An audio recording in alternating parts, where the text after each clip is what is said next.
to the Zio your thing. I don't know. Not ever again.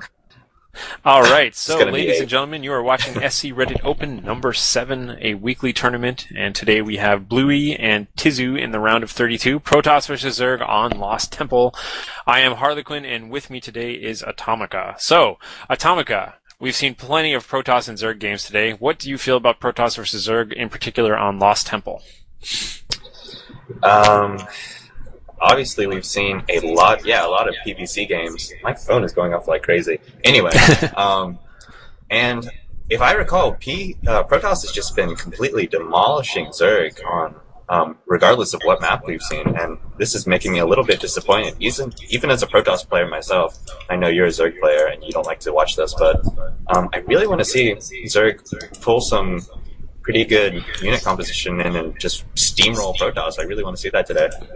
Yeah, the Protoss army to beat in my book is Stalkers, Sentries, and Colossus. Like, if you can handle that army, you're good. And for the most part, in especially, these level games, kind of, Platinum-y, Diamond-y level games, it seems like Zerg either wins it hard early or loses it late to that army. And so that's kind of the army to beat at the moment. And we'll see where this goes, if it goes late game or not.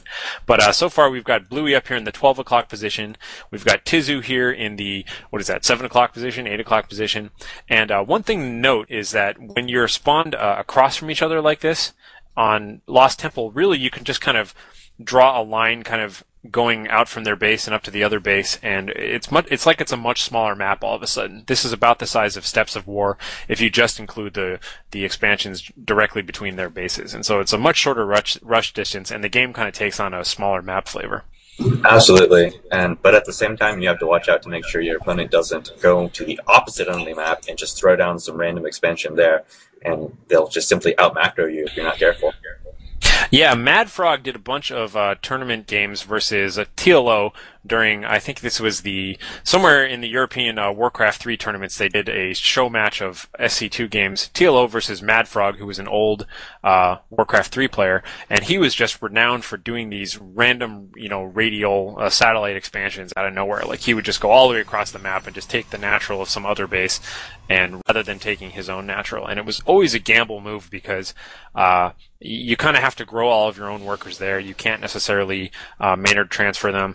And so it's interesting. But check it out. So we already have 14 hatch and 14 spawning pool going up. So definitely going for the fast expansion, which could really bite him in the butt in this one, because this is like clashing of worlds right now. So we've got Bluey, who's going for dual gate zealot pump, although he is a little supply capped at the moment, versus a fast hatchery Zerg player. It's like the worst possible combination for Zerg. So if Bluey identifies this correctly and just starts he should attack right now with that single zealot and then right now with the 2 zealots after that.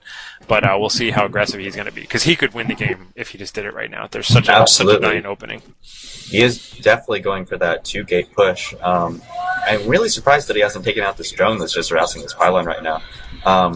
But yeah, the 2-gate push is definitely supported by the fact that he's just chrono boosting the heck out of both of these gateways. And he's seen his whole base. He's seen the expansion, so he needs to attack right now, and thankfully he is.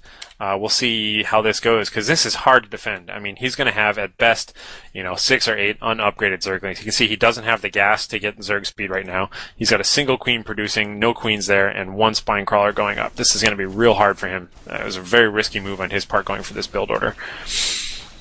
Absolutely, he does have some Zerglings on the field, so we're going to see if he can really pull this together and actually get that spine crawler up in time.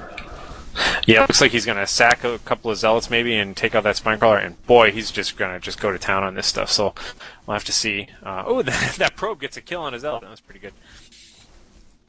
Drone. Yeah, if I'm not mistaken, that drone is still back at Bluey's base, just wailing away at that pylon. Oh yeah, it was taken down by a probe. And this is perfect positioning for the Zealots. The Zealots are shoulder to shoulder in a very narrow hallway, fighting Zergs who are single file, more or less, and just really, really earning their keep right now. I would love to see this supply keep going, though. He's just not enforcing it enough. He might actually be able to kind of Zerg swarm away. But actually, yeah. Ooh, some drones coming in to box off one of these. Ooh, he got stuck on the creep tumor. That was weird. Ooh, that was tough. Yeah, But if Bluey can keep the reinforcements in, he'll definitely have a very, very strong advantage. and it looks like he may have just made it through there. He needs to get a Spinecrawler up ASAP. And he's still going hard. Bluey is still going hard with the Zealots. He is getting Cybernetics Core Gateway research going up and a third gate. And pretty much no change in his base, still single gas. Right, if he can keep the pressure up, he'll just swing directly into a 3-gate or 4-gate and absolutely crush the Zerg player if the Zerg player cannot get his economy back up. And he's just now started getting a metabolic boost for his Zerglings too, so he's kind of way behind in that field, and really getting no payout from this expansion yet either. This expansion is just a sunk cost at this point, so he's going to have to make sure he at least exchanges some workers. Like, one big criticism I have of Zerg players is a lot of times Zerg players will expand and they won't do the full Maynard transfer. They won't take half of their workers and put it right onto the expansion because they kind of think, oh, my expansion's vulnerable, I'll lose those workers, and so they keep their main saturated and just grow their own workers, and that's a really bad move. You really need to capitalize on saturating both your main and your expansion as fast as you possibly can.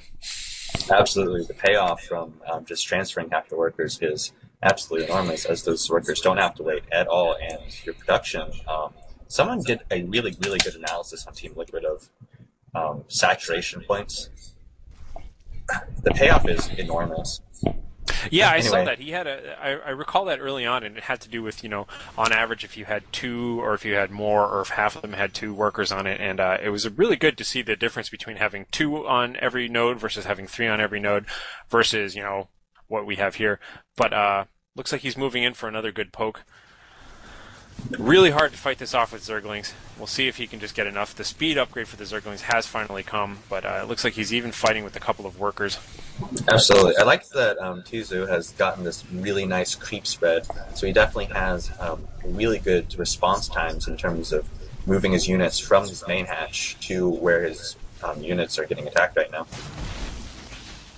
And he's just taking so many losses that whole expansion. I really want to just see wasted. Bluey force field there. Oh, there we go. There we go. There we go. Yes, that's what he needed right now, because he's just cut off a good amount of Zerglings, and I think if that's not going to be a good game, that's certainly going to be like the absolutely. The There's just right here. so many Zealots down. Force fielding the ramp again. Perfect micro. He's just going to lose this expansion. And the sad thing is he just never had anything to show for it. So the biggest fallacy, or the biggest mistake here, I think, from Tizzou was that he just went blindly full on into that 14 hatch, and he really needed to scout first and just see what the positioning were. Because if he had seen that positioning and he had seen that build order, he never ever would have considered doing that. And the Lings looks like he may even just be going for like a distractionary counterattack, or at least trying to pick off some resupply here. But it's all kind of for nothing, I think. Absolutely. He's actually trying to move towards tier 2 units. He has 2 roaches coming up on his production, as he does have that roach warren that's just kind of sitting outside of his gnat that was just destroyed, so that building will be going down relatively quick due to the lack of creep. And this is the real loss here. I mean, like, even if he fights this off, it's game over. He's just lost too many. Why today of all days do I say, let's do a 16 hatch? So